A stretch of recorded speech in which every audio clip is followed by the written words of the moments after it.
Welcome back, dear friends, to the story of me and you, where the mysteries of the past meet the questions of today, where we uncover not just forgotten events, but buried emotions, lost meanings, and hidden truths. What if I told you that nearly 500 years ago, the skies over a quiet European town lit up with a vision that terrified, inspired, and confused an entire city? This is not science fiction. This isn't a Netflix script. This is a story buried in time, carved into wood, and preserved in the trembling memory of a community that could never forget. Let's begin our journey in the spring of 1561 in a city that still stands today, Nuremberg, Germany. It was April 14th, 1561. As the sun crept slowly over the tiled rooftops of Nuremberg, life stirred as it always had. Bakers kneaded dough with calloused hands. Children chased chickens down dusty alleys. Bells rang from the steeples calling for morning prayer. But then, the sky cracked open. Witnesses say it began with a piercing light. Then came the orbs, dozens, perhaps hundreds, red, black, silver, and brilliant white, spinning, darting, hovering, crosses of fire, tubes releasing smaller spheres, shapes no one had names for. The townspeople froze. Some fell to their knees, others screamed. One woman, an old midwife named Marta, clutched her chest and whispered, "Are these angels, or the end of days?" For more than an hour, the heavens above Nuremberg became a battlefield. Lights collided. Objects seemed to duel in midair. Some plummeted to the earth, leaving trails of smoke. And then, from behind the clouds, came a final, chilling sight. A massive black spear, so long it stretched across the sky, slowly descended and crashed to the ground just outside the city.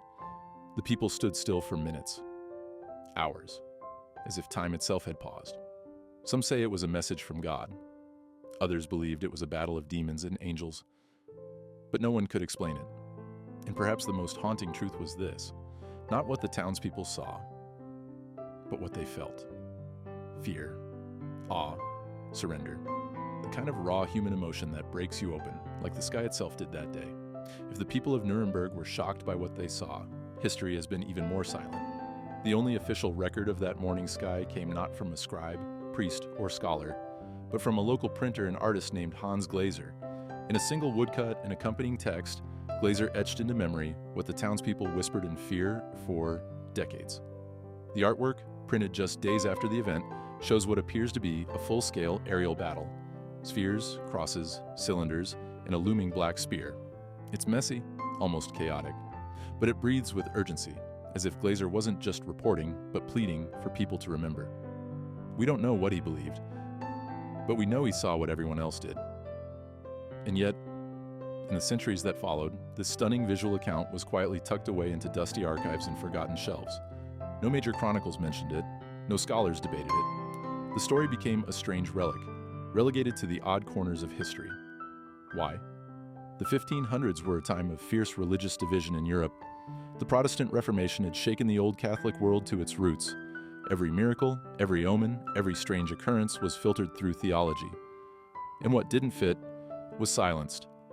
Some historians believe the Nuremberg event was buried because it didn't serve any narrative. It was too strange to be holy, too terrifying to be rational, and too detailed to be ignored without discomfort.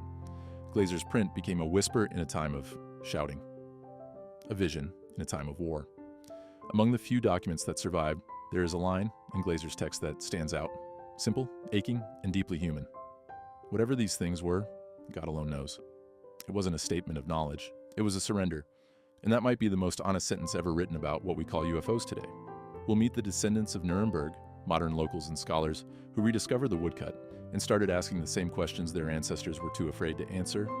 The sky opened once in 1561, but maybe it never really closed. Centuries have passed since the sky over Nuremberg flared with lights and fear. Cities grew, empires rose and fell, the world forgot, but not everyone. Hidden in the quiet corners of Nuremberg's old town, where cobblestone paths still echo footsteps from long ago, a small group of researchers, historians, and curious locals are bringing the story back to life. Among them is Dr. Amelia Weber, a professor of medieval history at the University of Erlangen-Nuremberg.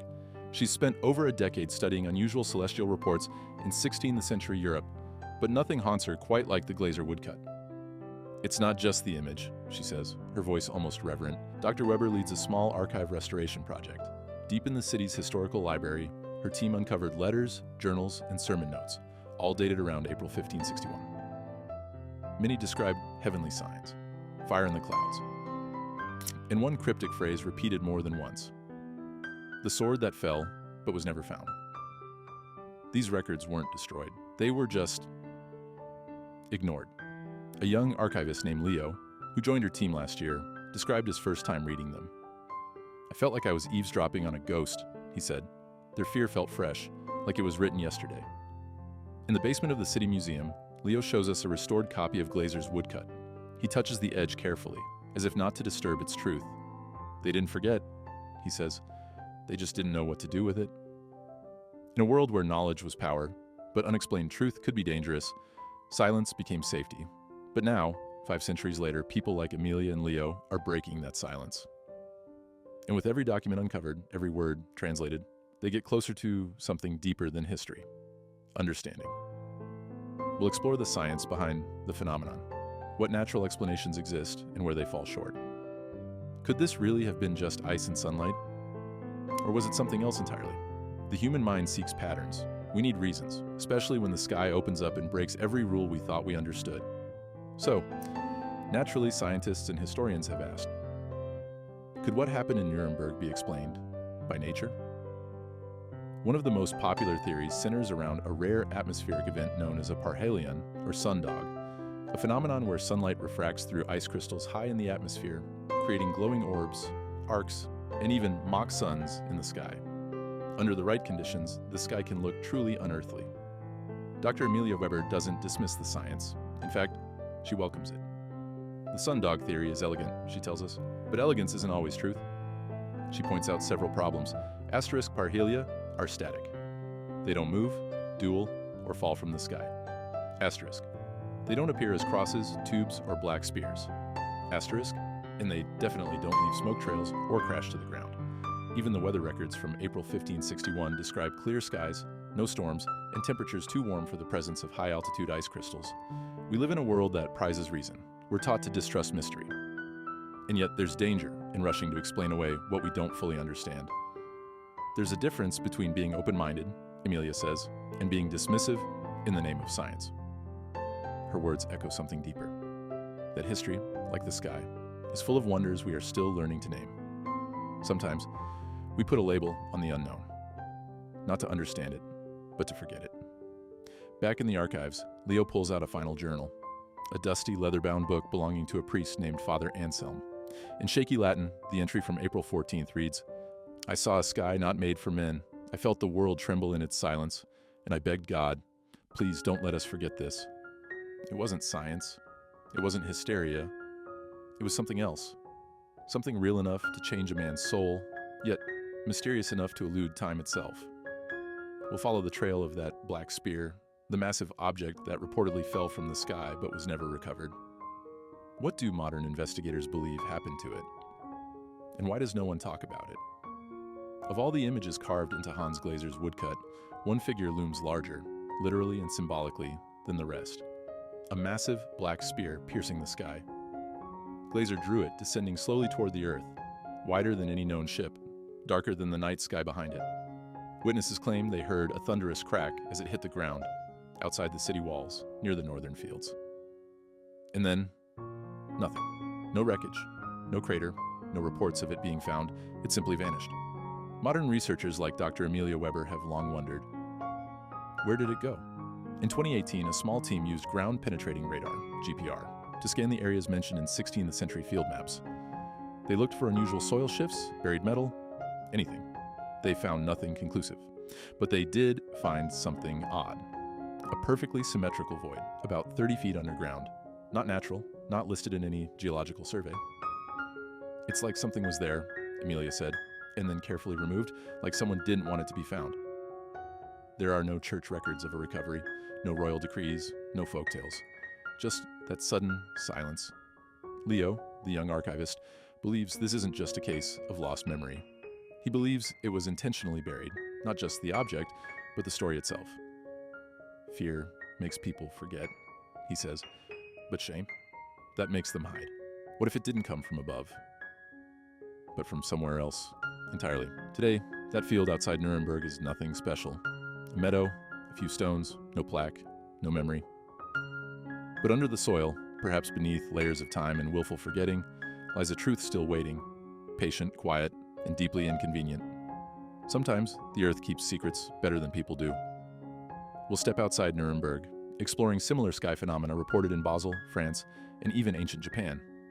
Is this a one-time incident, or part of a pattern we've missed? Nuremberg, April 1561, one of the most vivid accounts of a sky event in human history. But it wasn't the only one. Just 5 years later, in Basel, Switzerland, on August 7, 1566, townspeople described another terrifying vision in the sky. Black spheres moving erratically, colliding with one another as if fighting, and vanishing into clouds with thunderous echoes. The reports are eerily similar. Shapes in the sky, a sense of warfare, a public too stunned to speak, different city, different year, same fear. Go further back, and more accounts appear, hidden in mythology, carved into temple walls, or buried in ancient scrolls. Asterisk, in Japan, during the Heian period, 9th century, scrolls speak of burning wheels in the heavens that spoke without sound and vanished without trace. Asterisk, in France, a 12th century chronicle from Lyon describes fiery shields clashing in the sky before falling into the river like dead birds. Asterisk, even the Bible, in Ezekiel 1, speaks of wheels within wheels, light, fire, and beings that defied all form. Different names, same questions. What did they see?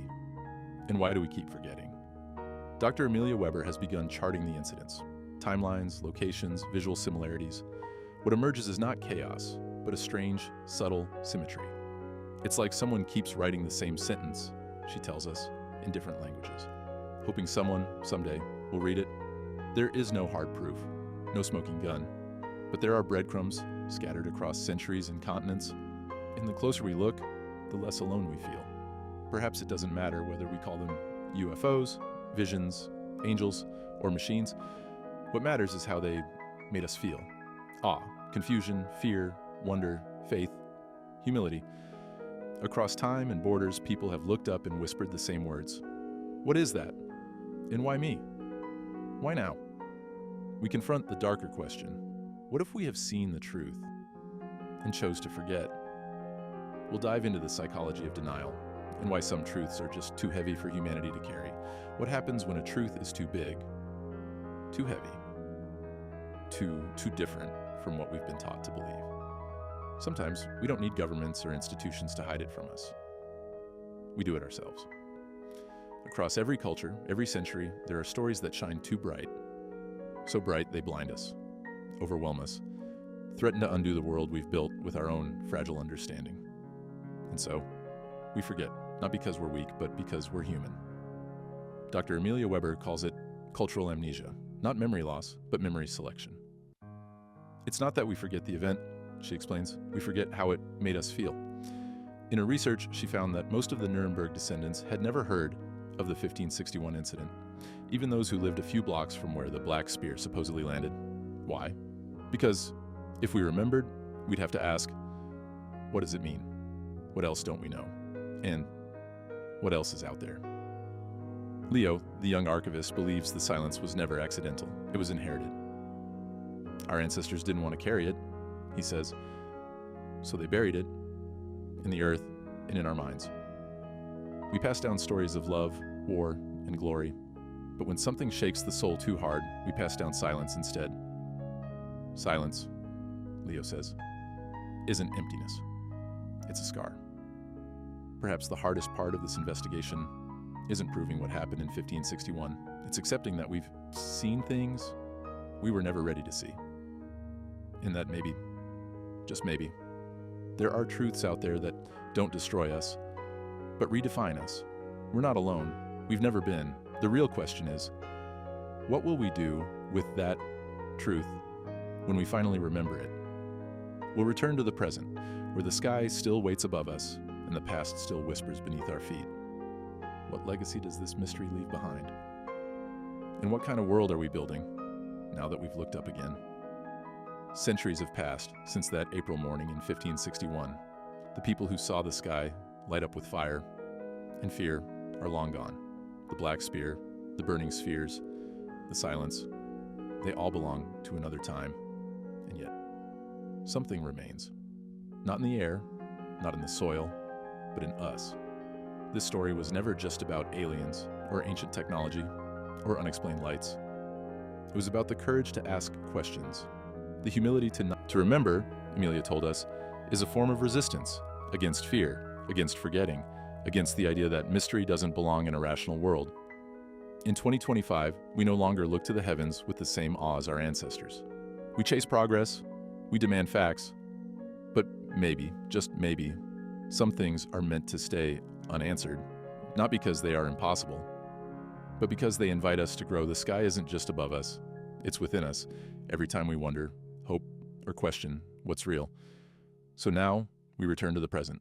Maybe there's nothing up there but stars and silence. Or maybe something is still watching, still waiting, still wondering if we're ready yet, not to find proof, but to find meaning. And maybe that's the real mystery worth remembering. Thank you for walking this journey with us. From the skies of Nuremberg to the questions that still stir in our own hearts, the past